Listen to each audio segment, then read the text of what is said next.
Welcome back to Celtic State of Mind. Bayern Munich 2, Celtic 1, or Celtic 1, Bayern Munich 2, depending on how you look at it. We wanted to see more of the same to an extent from the first half into the second half, Sean. We were looking for that discipline to continue, hopefully no silly mistakes. Unfortunately, a bit of calamitous defending put us 2 goals down. Before too long. We'll try and view the incidents in isolation, and then we'll look at the game overall. What were your thoughts on the goal we conceded early in that second half? I mean, the one man you wouldn't expect to be unmarked on the Bayern side, and somehow he finds himself with acres of space. Yeah, it's someone's missed their assignment there, and should be getting chewed out for that one, because you can't just give Harry Kane a free volley at the back post. Both the Bayern Munich goals were quality finishes, but both of them come from a lapse in concentration. The first one's a lapse in concentration from Greg Taylor, and then the second one, I'm going to assume it was Alistair Johnston. The Celtic players and staff will know who the assignment was that should be marking him, but I can tell you in the first half it was Alistair Johnston marking Harry Kane. And he's also nowhere near anyone at that corner that Kane scores. So two lapses in concentration, and we can see 2 goals. We get punished because it's a quality team, and when that happens, that's the level we're at the moment in Champions League. You lose concentration, you lose a goal, and yeah, they punished us. I thought we played well overall, but that's as simple as that, really. You just need to be more concentrated, and we weren't. Yeah, no, I couldn't disagree with that. We've said so many times that you will get punished for those kind of mistakes and those kind of lapses at this level. It's a level we want to compete at. It's a level we want to show we belong. But to do that, we have to learn from that. Game goes on. I think we find ourselves under the cosh a little bit in the early part of the second half, but we then start to find some space, some opportunities. Kuhn starting to get some more purchase and starting to influence the game. Certainly a lot more going down that right hand side, and Engels continuing to assert himself on the game. Little bit unlucky not to be in a position to win a penalty there. It did go for a long VAR check. Sean, applying your expert lens, what was your thought on the events that led to the penalty call? Yeah, my instinct on the first replay, I actually did think it was a penalty. So that's why I could see why it's gone to VAR. It looks like Upamecano is just kind of... You're going to get that before the end of the night. Yeah, it's just going to come down on Engels' ankle. So there's a couple of things to take into consideration there. The point of contact that he's made is high, so that's a foul in a lot of circumstances. But what's actually happened is Upamecano's won the ball, and in the action of winning the ball, Engels has come in and challenged him, and essentially put his foot under Upamecano's. Because Upamecano's in possession. The way you interpret it is that Engels has essentially challenged him and kind of come in under him in the same way that, like, if you slide tackled someone and they land on top of you, it's your fault for slide tackling. It's that same idea. So the touch on the ball that Upamecano gets is actually crucial, because it does change the interpretation of it. It makes it Upamecano has played the ball, and then Engels has come in and initiated the contact, which is a high contact, but because it's Engels initiating the contact, it's technically not a penalty. It's really frustrating, because it's just that toe in the ball that makes a difference. If he doesn't get that toe in the ball, that is a foul. That is dangerous play. Yeah. But you can still win the ball and it'd be dangerous play, but because it's Engels challenging, it's not really. Yeah, no, I think that's fair. And I think, the commentators agreed with that view. It was just very fine margins, very unfortunate fine margins for us that it didn't come to pass. However, I think it did seem to spur us on. We didn't let our heads go down. We continued to plug away. Greg Taylor coming off for Jeffrey Schlupp coming on, Jota coming on for Adam Ida, Maeda moved into the middle. Now, I don't know about you, Sean, but I felt as though Maeda going through the middle there gave us an extra dimension to our play. Suddenly we were panicking that back line. Manuel Neuer looked as though he'd let Billerbeck anywhere else than facing down Dyson Maeda, and we were starting to create a few chances at that point. I mean, I think something maybe that we didn't exploit enough in the first half. And perhaps through the fact that Bayern maybe taking their foot off the gas a little bit, we started to find some space in that second half. And Maeda was, the energy levels of the man are unbelievable. It did seem to make a difference.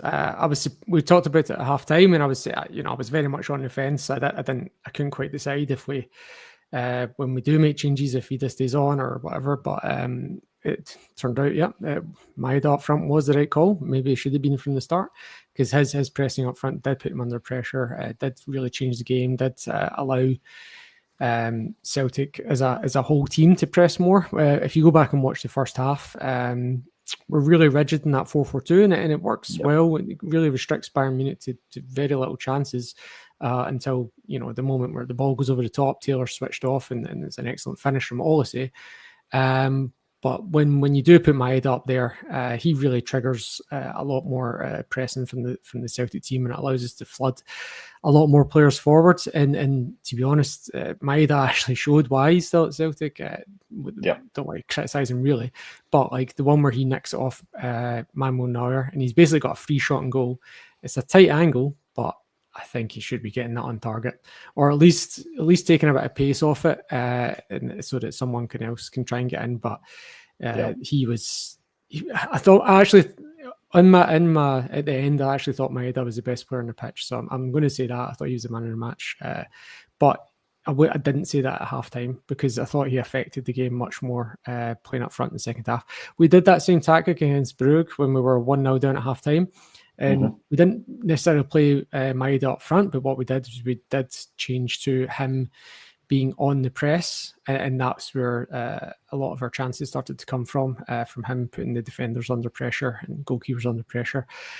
So it did change the game, and I'd expect to see him starting centre forwards in the Allianz next week. It's going to be obviously an uphill task, but that's probably where our best chance will come from.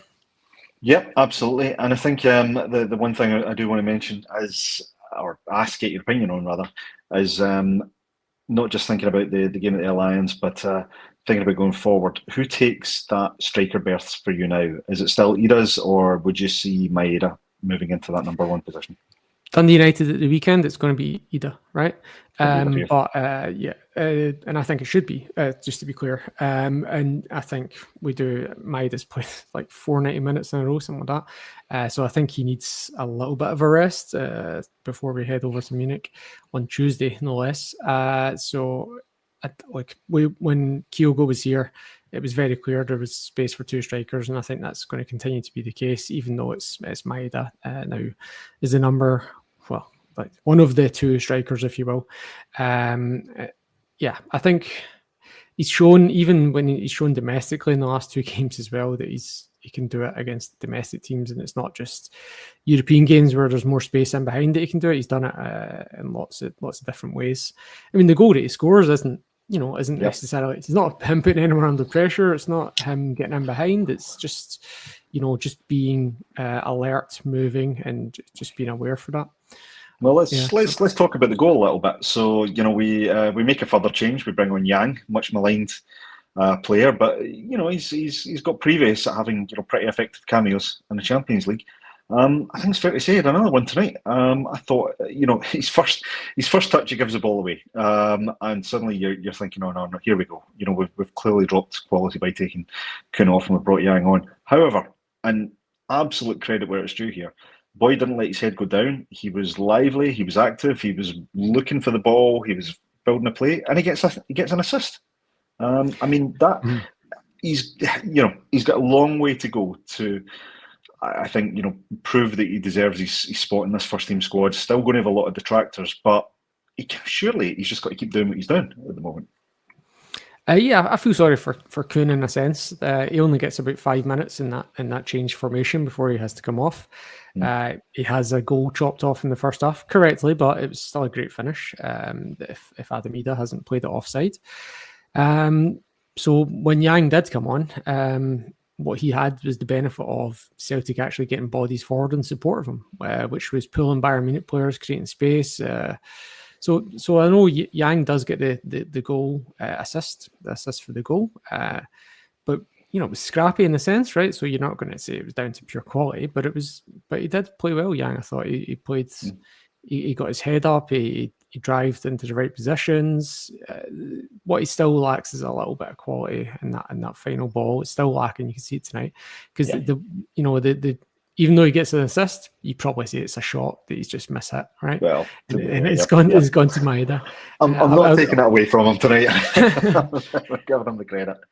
Yeah, look, there's different ways to score a goal, right? And I actually think I want to give Trusty a bit of credit as well, because he doesn't give that up. That ball's spinning in the air. And Harry Kane could be easily dealing with that, but Trusty puts him under pressure, and that really leads to the goal as well. So I think Trusty had a good game overall. First half, he did a lot of work covering for Greg Taylor, and second half, he does well, a lot of fight. I thought Trusty was one of the best on the ground as well. Yeah, and I was worried when he went down holding his knee, because it was a non-contact injury. To me, that looked like a tendon damage, so he might have played through an injury there, so you might not see him. I heard him mention the calf possibly as well. Yeah, so it could be some sort of pull, but that was worrying when he went down. I mean, you mentioned he was doing a lot of covering for Greg Taylor. Greg is probably getting the bulk of the criticism in the comments, both at half-time and now at full-time. Jeff Schlupp comes on. I thought looked pretty tidy, looked pretty solid after a little bit of an early start. I thought he came into the game quite effectively. Are we being too harsh on Greg Taylor? I mean, the first goal, you have to say, is a lot of quality in Oliseh's play. We'd mentioned a couple of times Greg Taylor giving the ball away when he should have been playing it up the line, under no real pressure at that point. But other than those moments, he didn't do much wrong in the game, in my opinion. I don't think I'd necessarily say it was his worst European game, but what's your view, Sean? Do you think do you think he was the weak link tonight, or is it just a case of being the whipping boy? Who, Greg Taylor? No, Oliseh had the beating of him very early on, and McGregor and Trusty had a lot of work on their hands trying to help him out. I think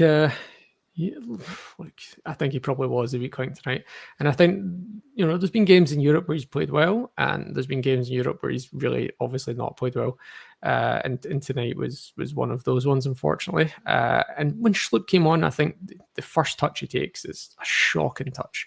And not just in the sense that it's a bad touch, but in the sense that it's a bad decision.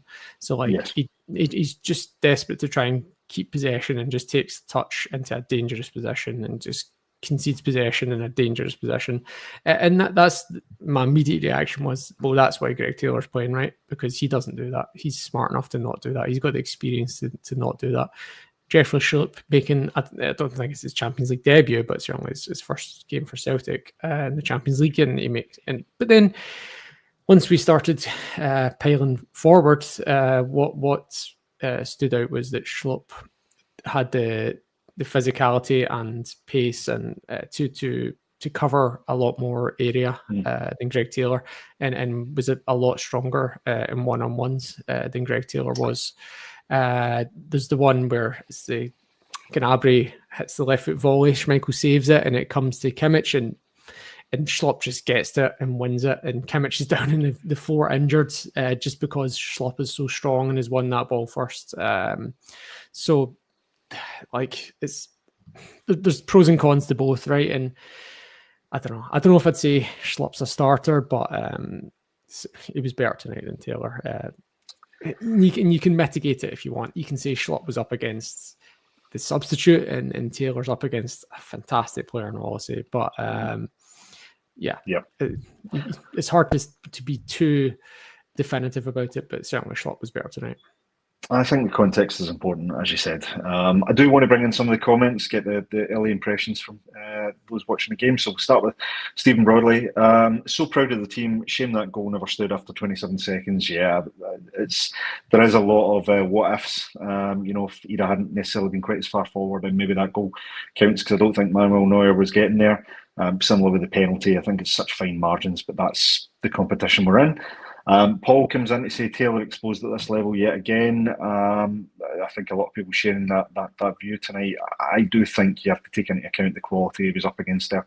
I'm not sure how many left backs would have stood up much better than Taylor did against Oliseh tonight, but that's personal opinion. That's focused on his defensive performance. You could also talk yes. about the amount of times he lost possession, which is not really about who you're up against at that point. That is true. And we did talk about doing the basics, doing the fundamentals right. So yeah, I would definitely concede that. CJ comes in overall pretty good, much better than expected. I think it's 2-1, right? It's kind of reversed my prediction, but it's 2-1. CJ comes back in just to augment that point, give our fans hope and something to celebrate. Good effort, Celtic. Mr. C comes in, a decent account of ourselves. They probably had other gears, but the second half gave us something to cheer. Absolutely. Dermot Keeney comes in. Kane goal was a kicker. Overall, a better second half. I think a lot of people sharing that sentiment. Jungle Lion comes in. Excellent second half. That penalty decision. I think Sean's analysis of it probably spot on. Jumbo. I think it was very, very fine margins, but ultimately, I think probably the right decision. I don't think there were too many wrong decisions apart from those earlier corner decisions that Sean referenced at half time. There was the one one where Callum McGregor punches it and he gives it against. We definitely got away with that. Yeah, so we got that one in our favour, but yeah, we weren't getting many corners or throw-ins in our favour. No, absolutely. For everyone over Celtic, unlucky Celtic, I'll leave the negatives to the rest. So that's fair enough. James Cormick, proud of my team. That half was blood and guts. I tend to agree with that, actually. We go to Munich a goal down. The only thing I would say is subs should have come on at 2-0. We looked like a proper team in that half. I think the blood and guts part I completely agree with. I think it goes back to what we said earlier. You want to go to Munich with something that gives you something to play for. What we didn't want was a Borussia Dortmund where you're 4 or 5 goals down and there's no way back into the match. Now what we've got is we've got a whole 90 minutes now and we're only 1 goal down. So it's going to be a hell of a hard task. Let's take nothing, let's make no mistake about it, and we'll take nothing for granted. But 2-1 is better than 2-0. And I think there were elements in our performance towards the end of that game, particularly where it looked as though Bayern were hanging on, Sean, that showed that we can hurt teams, and we can hurt teams of the quality of Bayern. And many people are picking Bayern as being at least one of the finalists, if not the outright winner of this competition. So, I mean, we do have to keep in mind the level of opposition that we're playing against. This isn't just one of the Champions League teams. This is one of the favourites for the competition that we're up against. And we gave them a game tonight. And I think that's important. Yeah, look, as I mentioned earlier, you need to be... I think maybe Bayern also relaxed 2 goals up. So I don't know. It's hard to say, right? But like they certainly made subs that suggested they were relaxed at 2-0 up. But then like almost all of Celtic's chances come after that Gnabry volley that Schmeichel saves. Like looking at my notes, pretty much everything is after then. There's one Hatate shot that gets blocked from the edge of the area before that, and not much else before earlier. You should have done better with that one, right? You should have got better contact on that. I was actually quite disappointed with Hatate. I thought the game passed him by a lot. He started coming deep later on to collect possession, and he seemed to play better at that point. But like when he was really in the number 10 position, the game was just passing him by. I don't know what you can do about that. But yeah, I was disappointed with his involvement in the game overall. I do tend to think, particularly in Europe, I feel as though Hatate is more effective when he is playing deeper and he is pressing players, trying to gain possession rather than trying to use possession as a number 10. I just don't know if it's worth the risk of continually losing possession by trying these Hollywood passes. My view is, is there another player that could do that role and bring Hatate deep? But that's just my initial thoughts. 2 games I've seen him where I've thought he's been most effective when he's actually helping to retain possession by playing deeper and trying to pick up players, mark players, and cut out passing lanes. So, it's a difficult one, right? In hindsight, everything's easier in hindsight. Let's get a few more of your comments in. We'll get some thoughts about what we do in the second leg. Patrick Kerrigan comes in, real fight, last 25 minutes. Yang, by the way, a good cameo. Yep, we've called out Yang, I think, for his contribution. Really dug deep versus one of the uber-rich clubs. If we avoid doing in Munich, I'll be contented. Well, we did say that one of the minimum expectations tonight was to maintain our kind of respectability, and I think we've done that largely with our performance. Being the bastard, very good indeed. Jota isn't fit. I already prefer Slip to Taylor, and Yang will be sold for a very, very healthy profit in the summer. It's an interesting perspective. Shane Palmer couldn't have squeezed in an appearance. Well, I think he's away, so it would have been something else to to see. Well, look at that. We've got a famous manager following us, Martin O'Neill, trying to say, still in the tie, lads. We'll go at them on Tuesday. I think that is. Thanks, Martin. Looking forward to seeing you in March at a live Acsom event. DB New comes in. Brendan Rodgers will know who should have been picking up Harry Kane. Unbelievable to be left in so much space. Yeah, absolutely agree with that. Maestro comes in, proud of the second half performance. I think there was a lot to be proud of, albeit I think there's still areas that we need to improve on as well. Paddy Lavery, I'll bring this up just because I know Kev was struggling a bit when we were 2 goals down. So Paddy Lavery says Kev Graham is the greatest of all time. He is the GOAT. So fair enough, Paddy. I'll make sure that gets to Kev. Tony Cassidy, long shot, but it's technically not over yet. Listen, 90 minutes, anything can happen, as we've seen.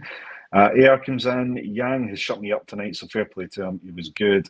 And Yurmo, I'll concede this. Double Denim, I said to you at halftime, Maeda press was hindering us. Maeda through the middle was a whole different game. I did think that Maeda was much more effective through the middle. But again, I think Sean's point is important. It looked as though Bayern had dropped down a level. I wonder if they could have upped the gears at any point in that second half. But you can only play what's in front of you. And just a couple of last comments. So CFC 8787, thank you very much for supporting the channel. Is there a player in Yang yet? He looked good tonight. Only the manager can tell, but he's persisting with him, whether through necessity. But between now and the end of the season, he seems to be there amongst the fold. Patrick Kerrigan giving Big Yogi Hughes a shout out. Big John called up about putting Maeda up front. Absolutely. Wouldn't tell him that because his ego's big enough, Patrick. And last point here to Ewan Boy Martin. Thank you again for always supporting the channel. This is not a one-off for Ewan Boy. Ewan Boy always supports the channel. But Ewan comes in with a little bit of a different take. What angered me tonight was that we played trying not to lose instead of taking the game to Munich as the home team. We could have got so much more from the game tonight if we'd more belief. How do you see that, Sean? Was there a lack of ambition with the way we set up, particularly in that first half, or do you think that was the right tactic? Because for just shy of 45 minutes, we kept them at bay. Yeah, look, it's always hard to say, right? Like when you compare the last 20 minutes versus the first half, like it was very different. We were getting a lot of men forward at the end, whereas in the first half there was no real. We only pressed in very short spells. So if you think back, there was times in the first half where like AJ and Carter Vickers would step up and trigger a team press, but for the most part it was just Ida and Hatate just jogging across the pitch and letting Bayern Munich have that possession, and then allowing the 8 outfield players behind them to deal with the majority of pressing. But then the second half, when Maeda goes up top, it becomes a lot more. We all push up a lot more. The fullbacks are much more involved. It creates more chances. And we can say that should have been the tactic from the start, but then Bayern Munich might have had more space to pick through if that was the case. Musiala might have had a lot more space to run into. He's a real quality player that we were worried about, and he didn't really impose himself in the game because he was just running into bodies a lot of the time. Yep. The only player that really ended up getting space was Olise. So we can say, yeah, what we did at the end there was up against different players, and I do worry if we'd done that at the start, Bayern would have been creating more chances. Flip side is we probably would have created more chances, so you can make that argument. It's really hard to retcon that one to run the counterfactual on that. But it's a fair point, and then what we wanted to see at the start was what we saw at the end, and whether that could have been engineered just by simply willing it is.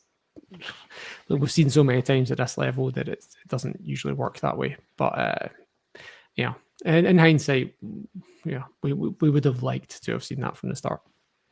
Yeah, no, I get that, and I think it's difficult to view it objectively in hindsight. But I think for me, I think if we go in at halftime, nothing each, we're largely praising that performance and thinking, okay, we've got 45 minutes to either maintain a 0-0 or to even snatch a win. I think we're going to be a lot more optimism. It is a bit of a momentum killer when you lose that goal right on the cusp of half time when you haven't really conceded too many chances at that point, albeit you've conceded a lot of possession.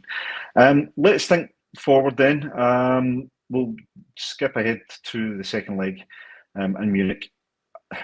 How do we approach that, Sean? Do we take a similar approach, given that we don't have the 12th man, as many people talk about it, in the crowd?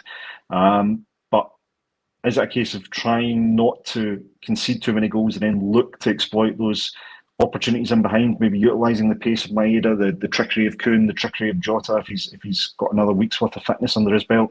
How would you approach the game? I think that is what it's going to be. We're going to have to try and basically play the same first half tactics.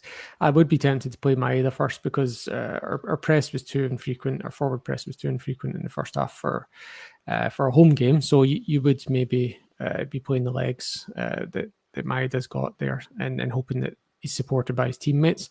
The downside, the problem with that is going to be you're going to run out of legs pretty quickly, and in the Allianz with the home crowd behind them and the bigger pitch. Actually, I don't know how big the pitch is, but I assume the bigger pitch. I think we probably do try and play that same holding pattern that we did in the first half. And it's a tactic that we see from Scottish teams when they come against us all the time, is that they do try and hold us for an hour, 70 minutes, and then step up into the game. And a lot of the time that is with them being one goal down and they're still playing, this holding pattern. And you often don't see these Scottish teams come out against us until they're 2-0 down. And then it can become a bloodbath at that point. And we don't, if we do concede early next week, and if we do concede a second goal, then it could become a bloodbath if we do try and attack at that point. But the idea is to try and hold Bayern out for as long as possible. And then you can see what chances you can create, a set piece, a counter attack, whatever. Like the main issue next week will be to not let Bayern score the first goal. If they do, that's a real tough task to come back from. Yeah, absolutely. I think first goal might be key next week. How do you think the manager will be feeling? We obviously haven't been able to hear his interview or his thoughts, but to come away from a game where not many people, I think, certainly in punditry and in the mainstream media, would have given us much of a hope, but to come away with just a 1-goal loss, so a 2-1 narrow defeat, and I think it's fair to say a fair few positives from the match. How do you think the manager will be feeling about that tonight? Well, you can say the bookies didn't give us any hope either at 13-2. So it turns out they were right. But I think Rodgers is going to come away frustrated. That the 2 goals we concede are lapses in concentration. And I think you could argue, not convinced, not overly 100% about it, but you could argue we got the tactics right in a sense. And it was just a goal right before halftime, seconds until the whistle, and a goal right at the start of the second half. And you often talk about those being killer times to concede a goal right before the halftime whistle, right after it. And so there's a frustration, and you could argue a naivety to how we conceded those goals. And if we had stayed concentrated, we could be instead talking about a famous 1-0 win. But that's the level we're at. You switch off for a second, you get punished. Like that was the goal that Olise scores is unstoppable. The volley that Kane hits, like there's not a player in Scotland can do that. So like that's the standards, that's the difference. And if you switch off, you get punished, and we did. Yeah, absolutely. We're almost at time. We've been over 1,600 strong on full time. Really appreciate everyone sticking with us. I know it's getting late, and a tough one to view straight after the final whistle, but I think lots to be positive about. Last word, Sean. We've got a game coming up at the weekend. Would you keep the next leg in Bayern as a priority at the moment, because we're still very much in the tie, and maybe rest a few players at the weekend? I think given it's a home game, I'd be fine with resting a few players, getting a bit of squad rotation going, and keeping, but not even just that, like just some of the players have put in a shift tonight, so you're going to be better with some of the fresh players coming off the bench. Luke McCowan will probably start. Hopefully Bernardo's back, that sort of thing. Absolutely. Sounds good. All right, we'll leave it there. Again, just want to say thank you to everyone that stuck with us through the pre-match, the half-time and the full-time. Really appreciate Sean coming on and supporting me as always on a match day. It seems like we're turning into one of these old married couples, Sean. What time is it where you are at the moment? 6:30 a.m. So I'm off to work after 6:30 a.m. this. So there's commitment. He's got to go into work after that. If only we could have got a more positive result tonight. But I think, overall performance we can be relatively proud of, giving us something to go and play for in Munich in the next leg. So we go again. Thank you very much, everyone. This has been a Celtic State of Mind. Hail, hail. Hail, hail.